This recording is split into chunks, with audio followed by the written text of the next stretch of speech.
Commode naît en août 161. Fils biologique de Marc Aurèle, il lui succède logiquement en 180. Durant son règne, il se fera haïr par le Sénat. Il prendra un certain nombre de mesures controversées. En 183, il répudiera son épouse, sous prétexte d'adultère, l'exilera et la fera même assassiner. Il prendra également pour habitude de descendre lui-même dans les arènes afin de combattre des animaux sauvages ou même parfois des gladiateurs. Il était fasciné par les jeux. Il va renommer les institutions et les mois du calendrier en son nom. Il accumulera de nombreux ennemis autour de lui et échappera à plusieurs reprises à des tentatives d'assassinat. Sa propre sœur essaiera même de le tuer. Finalement, il sera empoisonné par sa propre favorite, Marcia, en 192. Mais le poison mettait beaucoup de temps à agir. Cette dernière va donc ordonner à l'esclave Narcisse d'étrangler l'empereur dans son bain. N'ayant aucun successeur, l'Empire va de nouveau sombrer dans la guerre civile.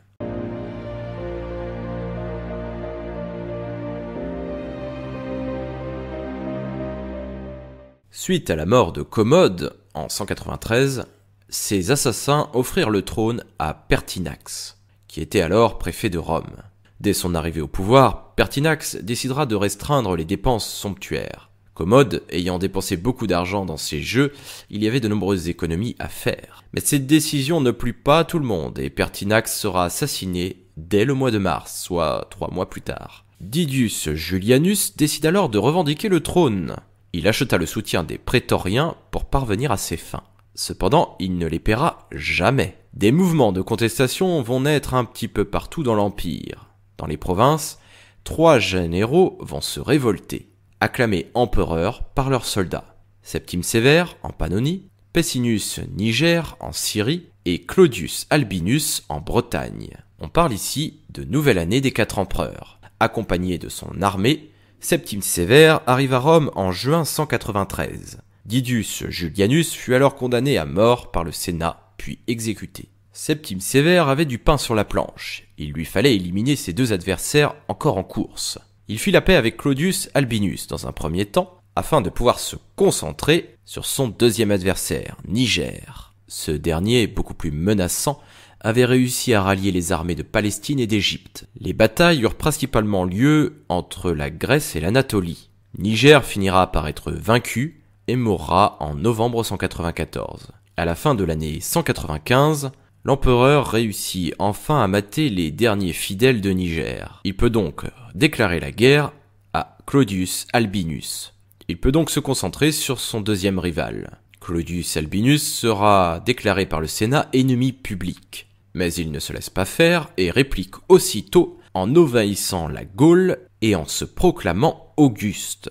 Mais en 197, les armées de l'empereur matent définitivement Albinus, qui sera contraint au suicide. Septime Sévère peut enfin asseoir sa légitimité, ainsi que celle de sa nouvelle dynastie, les Sévères. Durant son règne, il essaiera d'affaiblir le Sénat, tout en accordant au préfet du prétoire les pouvoirs judiciaires, autrefois détenus par l'empereur lui-même. D'un point de vue militaire, il devra batailler contre les Parthes, puis en 208, il devra combattre les Bretons, qui avaient réussi à dépasser le mur d'Adrien.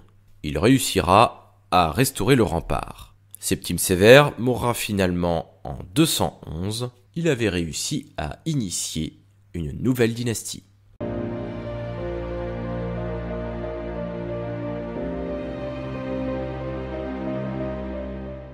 À la mort de Septime Sévère, ses fils, Caracalla et Geta, deviennent co-empereurs. Caracalla et Geta se détestaient depuis l'enfance, et la cohabitation ne sera pas aisée. À la fin de l'année 211, Caracalla invite son frère chez lui, et il l'assassinera d'un coup d'épée dans la gorge. Désormais seul empereur, il signe en 212 un édit qui n'eut pas un retentissement très important à l'époque, mais qui sera capital à nos yeux aujourd'hui. En effet, il confère le droit de cité à tous les habitants de l'Empire romain. Tous les habitants des provinces conquises devenaient de ce fait citoyens romains à part entière, au même titre que les habitants de Rome. Cela aura des conséquences dans les années qui suivront. Sous son règne, l'Empire était attaqué de toutes parts. Il passera donc le plus clair de son temps sur le front. Il sera assassiné près de Harran le 8 avril 217 d'un coup de glaive. À sa mort, c'est le préfet du prétoire, Macrin, qui montera sur le trône. Acclamé par l'armée, il était aisé pour lui de s'emparer du pouvoir. Certaines sources accusent même Macrin d'avoir commandité le meurtre de Caracalla. Cependant, il ne restera pas longtemps au pouvoir, puisque l'armée soutiendra finalement Héliogabal, un petit-neveu de Caracalla, qui sera placé sur le trône dès l'année suivante, en 218. Macrin, quant à lui, finira assassiné.